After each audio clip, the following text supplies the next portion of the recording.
Hey everyone, welcome back to my channel and welcome back to another Thursday book review. I have been very under the weather for the past couple of weeks, so I'm just getting better from that, but let me know how you all are doing in the comments down below and what you are reading at the moment. But today I'm going to be chatting about one of my most anticipated releases for the entire year, and I just finished it a couple of days ago, so I wanted to chat it over with you guys while it's still fresh in my head, and of course that is Rock, Paper, Scissors by Alice Feeney. So this is Alice Feeney's fourth published novel. It was published in September of this year. I got the Book of the Month edition, but the original publisher was Flatiron Books through Macmillan, and it comes in at 291 pages, which is pretty comparable to her other books. She tends to write definitely shorter thrillers. So this book follows a couple, Mr. and Mr. Wright. W-R-I-G-H-T. But they certainly are not Mr. and Mrs. Wright. R-I-G-H-T, because their relationship is kind of in shambles. At the beginning of the book, Adam and Amelia have really been struggling in their relationship, and Adam is a screenwriter, and so his work has really been picking up, and he is becoming more and more successful, but with that, their relationship is kind of falling by the wayside. So when Amelia wins a raffle to go to a very secluded area in the Scottish Highlands, she takes the offer right away, and they start packing up their car to head to this middle of nowhere place to kind of revive their relationship. Now, their first impressions of this place are not quite what they thought it would be. It is an old, dilapidated chapel that is just dusty and not well kept. And on top of that, there doesn't seem to be anybody around. The place is completely snowed in. And as they start to look around the chapel, there's some scary crap happening. Lots of horror elements definitely throughout this book. So I'm not going to give you too much more than that original setup, but I will say that there are a couple of POVs in this story.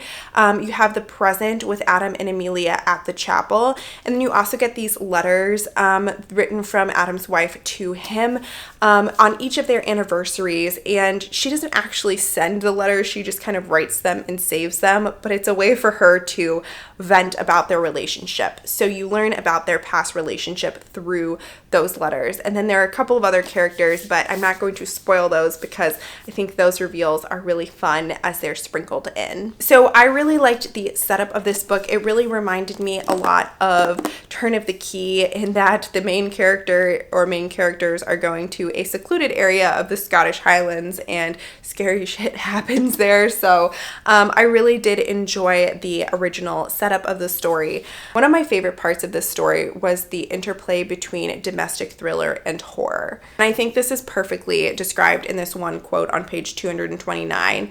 And it says, "A haunted marriage is just as terrifying as a haunted house."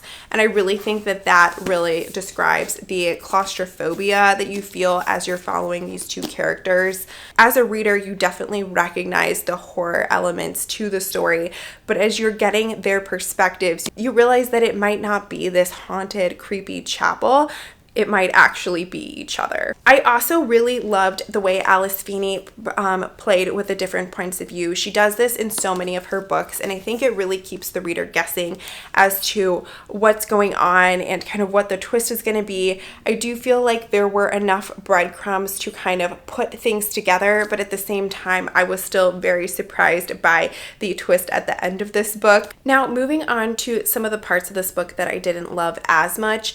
I thought the writing in here was a little bit clunky, and I can't put my finger on it, but it just felt like some of the sentences were a little bit more awkward than I'm used to Alice Feeney's writing being. Now, that isn't to say that I didn't feel transported or I didn't enjoy the atmosphere in this book, because I really did. I felt like the chapel and the isolation was described so well, but it was some of the other sentences where the characters were thinking things or they were saying things to each other that just didn't really make sense to me. I also thought the pacing of this one was a little bit odd at the end. We would go from these really dramatic, crazy twists, which were amazing, but then we would kind of limp through these like really slower character kind of explanation parts that just felt so slow. And I almost felt like I had whiplash from these really exciting twists that I wanted more development of and these really slow kind of debriefs after them. Now, that isn't to say, though, that you will not be totally shocked by a lot of the things that happen at the end of here.